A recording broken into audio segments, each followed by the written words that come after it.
Okay, this is a quick video for discussing the so-called displaced elements or sa ibang mga drawings at axonometric diagram here on Revit. So, let's do this. First, i-duplicate natin itong aerial isoperspective. So, ginawa natin to sa last video ko about sa major plate tutorial. So, right-click natin ito, tapos duplicate view, duplicate with detailing tayo. Okay. Tapos, let's rename this as penthouse axonometric diagram. Ayan. So, ito yung pangalan natin. So, close natin itong dalawa. Then, balik tayo dito sa SDP na sheet. Drag and drop natin itong 3D view dito. Ayan. Kapantay lang siya nitong aerial or ISO perspective natin. Okay. And then, pag nagbukas na ito, gagawa natin ito ng 3D section box. Ayan. So, dapat naka-check yan. So, sa last video, hinide natin yan, di ba? So, i-unhide natin siya using this, ayan, reveal hidden elements na menu sa baba. So, click natin ito. So, lahat ng mga red, ito yung mga hinidden natin. Okay? Ang need na lang nating i-unhide is the section box. So, click natin tong section box. Tapos, right-click, unhide in view, tapos elements. Tapos, click natin ulit itong close reveal hidden elements. Tapos, babalik na tayo dito. Ayan. Now, since ang pinangalan natin is penthouse, axonometric diagram, penthouse lang or 6th floor ang papakita natin. So, angat natin itong section box around here. Ang baba na pa natin. Kailangan kita yung, ayan, kita yung nasa baba. Okay na siguro ito. Tapos, adjust na lang. Ayan, usog natin ito banda dito sa kaliwa. Ayan. Tapos, ito, usog natin to dito sa gitna. Ayan. Kasi, kumbaga, parang i-explode natin ito, no? So, double-click ulit para magbukas yung view. Okay. Tapos, gagamitin na natin siya nitong, ayan, displace elements. Ito siya. Ayan, displace elements. So, try muna natin dito sa roof, no? So, click ko ito. Tapos, may makikita kayo dyan na tatlong axis niya. X, Y, and Z axis. Okay. So, pag pinindot natin yung blue, paangat yan, na. So, Z-axis yan. Or height yung binabago niya. Okay. So, parang, di ba, ina-explode natin yung mga elements na nandito sa ating structure. Yan. We can do this the same sa mga ibang elements. Tulad nito, column. So, click ko ito. Tapos, gagawin ko siyang displace elements. Tapos, itong green naman ang ilalagay ko. Ayan. So, same dito sa itong ginawa ko na wall. Ayan, displace element. Ayan. So, ganun din. Ayan. Tapos, dito sa 3D, displace element ko din, 3D text. Ayan. So, ganun din siya. Now, kapag ka ang i-displace mo naman is mga, tulad nito, curtain wall. Okay. Make sure na yung buong wall ang masaselect nyo. Hindi yung itong nag-highlight na mga vertical mullions. No? Hindi yan. Kailangan mo is yung buo. So, press tab. Isa pang tab. Ayan. Kailangan buo siya na masaselect. Click natin ito. And then, displace elements. Ayan. Displace elements. Tapos, pwede natin siyang i-displace. Papunta na dito sa, ayan, sa baba.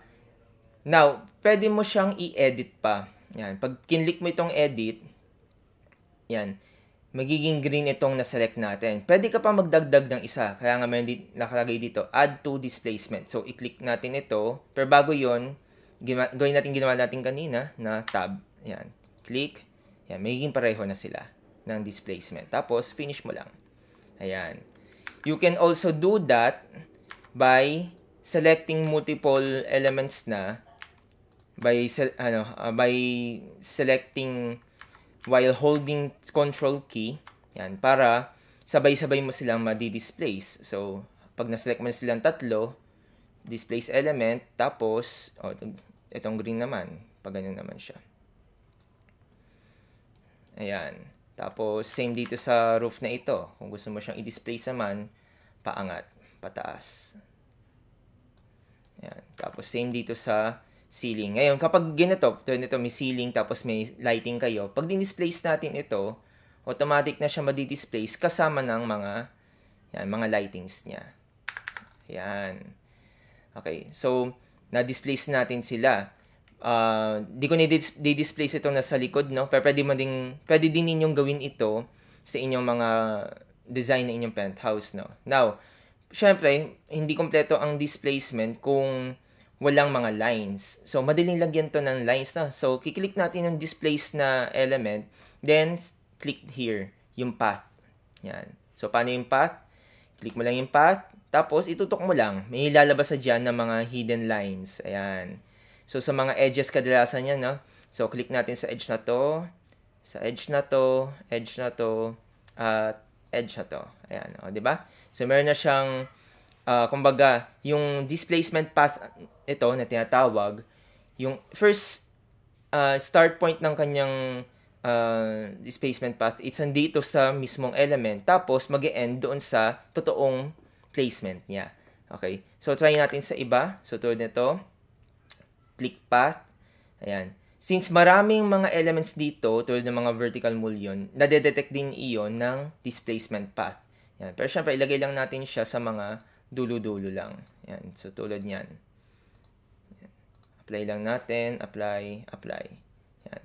So, pwede mo din siyang i-apply without ending your command. Tulad nito, no? Basta displace na element, pwede mo siyang i-apply. Ayan. Apply natin siya sa lahat. Ayan.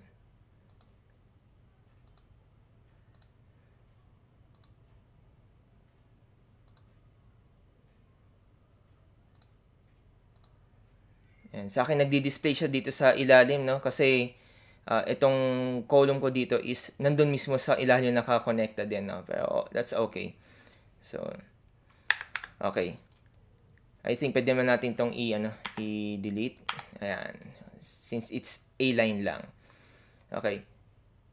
Kung okay na kayo sa inyong mga displays na elements, pwede pa tayong mga i-tweak dito.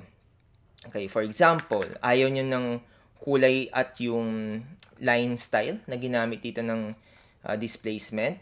Pwede natin siya palitan through VV. VV tayo. Tapos, dito sa annotation categories, hanapin ninyo si displacement path. Ito si displacement path. Tapos, override nyo siya. Override. Yan. For example, ang pattern na gusto ninyo is dot. For example, sa akin, dot 1 mm. Tapos, ang color na gusto nyo ilagay is, let's say, orange. Ang gusto nyo ilagay. Orange. Tapos, ang weight is 7. Yan, para makapal-kapal. Apply natin. So, magiging ganyan yung itsura ng inyong displacement path. Kung nakakapalan kayo, pwede nang bawasan. So, bibigyan ko kayo ng freedom para maging mas maganda ito tingnan.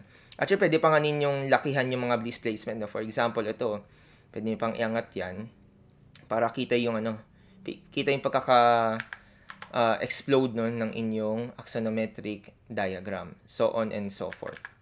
Okay? Since pwede pa namang pang-kasya pa yata dito. No? Ayan. Tapos, i-MA lang ninyo. MA para maging pareho yung inyong mga title. Ngayon, kung kulang yan, try natin yung SDP. Okay? Kulang pa din. Typical. Ayun, kasya na siya. Okay. Tapos, syempre, pagkasyahin na lang ninyo, no? Kung ano yung magiging best na itsura ng inyong mga drawing. So, ayusin ko lang siya. Ayan. Ayusin ko siya dito. Tapos, ito naman, lagay ko dito. Tapos, ito, SDP ngayon, ipapantay ko na siya dito. Diba? Pwedeng, may space pa pala ako dito. Pwede ko pang ilagay dyan. Tapos, lagay ko dito to. Yan. Or siguro, itodo ko na siya. Ayan, o, diba? So, mas, mas okay na siyang tingnan. Ito, ilipat ko lang to dito. Oops.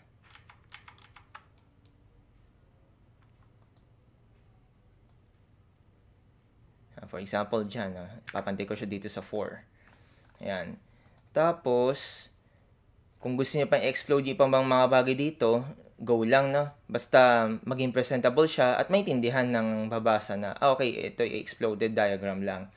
Okay, tapos, hindi natin kadalasan na-explode yung mga structural elements tulad ng columns and beams, no? Kasi, in place na yan, saka mga slabs. Kadalasan yung mga, yung mga walls, ceiling, roof. Para lang maintindihan ng babasa na ito yung intended na design ninyo. Okay? So, explode din niyo yung gusto nyo explode. Tapos, kung gusto niyo lagyan ng mga labels and tags, pwede siyang lagyan ng tags actually using tg na command. Yan. Pero sa finals natin, i-discuss yung all about sa tags. Okay? So, dito, ang final na gagawin natin is gawan natin ito ng, kumbaga, call out ba? Yan. Pero padali lang natin yung paglagay ng call out. So, gawa tayo ng DL, tapos, gawa tayo ng, gawa tayo ng hidden line, tapos, bilog lang tayo dito. So,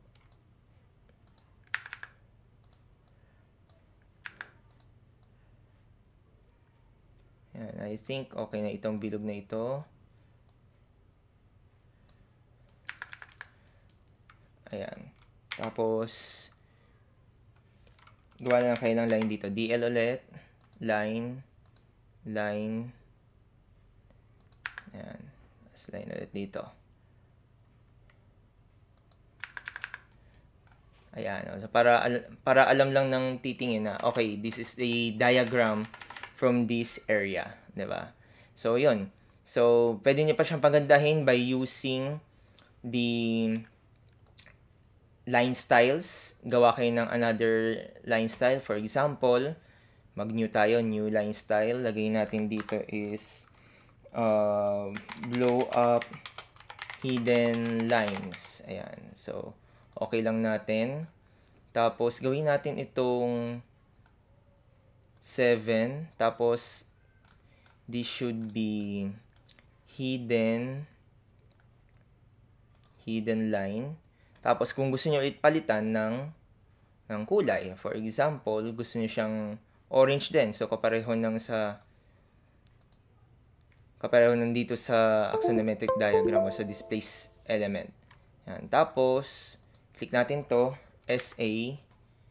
Ayan. Palitan natin siya ngayon ng ginawa natin, blow up diagram, hidden lines. Ayan. Tapos, gawa ulit tayo ng hidden line.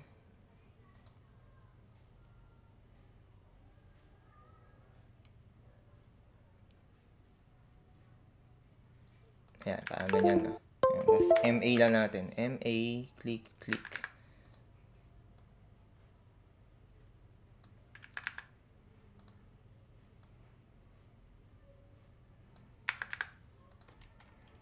Ayan, adjust lang ulit. O, diba? So, mas ano na siya, mas detailed na siya kasi sa una nating na video. So, tulad ng lagi ko sinasabi, pagka may mga nag-overlap na tulad nito, i-adjust lang niyo lagi. Adjust lang. Madali na mag-adjust dito sa Revit. Kaya nga Revit, revise, and edit. Mas madali na sa kanya yon. So pag tulad yan kulang na, adjust lang dito. Magagawa naman siya agad ng paraan. So yun, itong perspective, pwede po niyo pang iangat yan or liitan. Okay lang din, no? Yan. So, the gist is, maging presentable siyang tingnan. And, paalala ko lang din, itong video na ito is a tutorial, but this is a optional for your submission on Tuesday. So, optional lang kung gusto nyo gumawa ng ganitong axonometric diagram, pero better kung matutuhan ninyo, di ba? Magagamit nyo sa mga design major plates ninyo after ng SEM na ito. Okay? Hopefully, nakatulong ako dito. Pag naipasa niyo ito, may bonus ito.